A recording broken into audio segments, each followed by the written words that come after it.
இயேசு கண்ணீர் விட்டார். ஒன்று சொல்றேன், மார்த்தாள் பைபிள்ல டைம் ஸ்பெண்ட் பண்ணவே மாட்டா. அதனால அவளுக்கு ஆண்டவருடைய கான்வர்சேஷன்லாம் ஆர்கியூமெண்ட் மாதிரி போயிடுச்சு. அவ ஒன்று சொல்றா, இவர் ஒன்று சொல்றாரு, அவ ஒன்று சொல்றா, இவர் ஒன்று சொல்றாரு, போயிடுச்சு.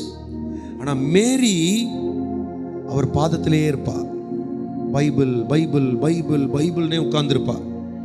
அவ வந்த உடனே அவர் பாதத்தில் விழுந்து பிடிச்சிக்கிட்டு, நீங்க மட்டும் இங்க இருந்திருந்தீங்கன்னா தம்பி செத்துருக்க மாட்டானே.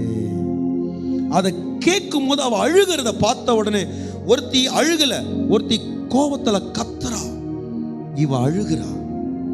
அவ எதிர்த்து கேள்வி கேட்கிறா, இவ பணிஞ்சு காலை பிடிக்கிறா.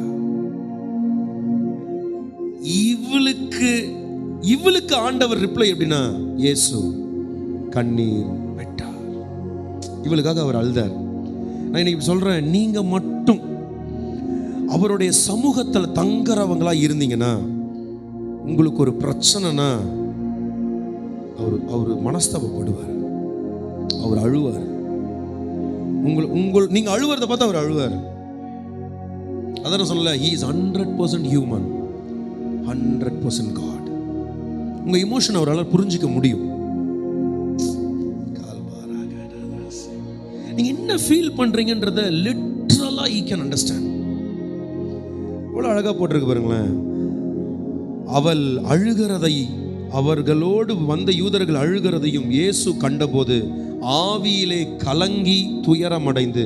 இயேசு தெய்வம், ஒரு மனுஷன் அழுகுறான்றதை பார்த்து அவர் கலங்கணுமா? அவர் கலங்கணுமா? ஆனா அவர் கலங்குறார். அதாங்க அந்த லவ். இப்ப புரிஞ்சுதா? இப்ப ஒரு லவ்வான காட் தானே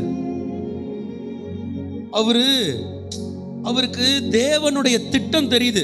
உயிரோட எழுப்ப போற, இது மகிமையில முடிய போது எல்லாம் தெரியுது.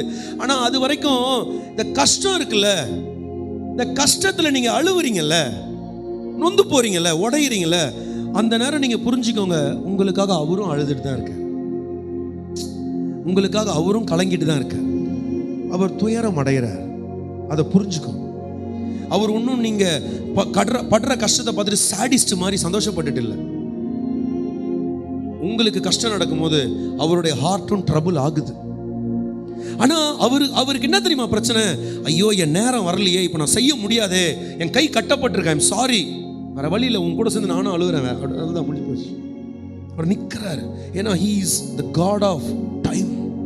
ஒரு நேரத்தை கடைபிடிச்சே ஆகும். அவருக்குன்னு ஒரு ப்ரீ டெஸ்டைன்டு டைம் இருக்கு.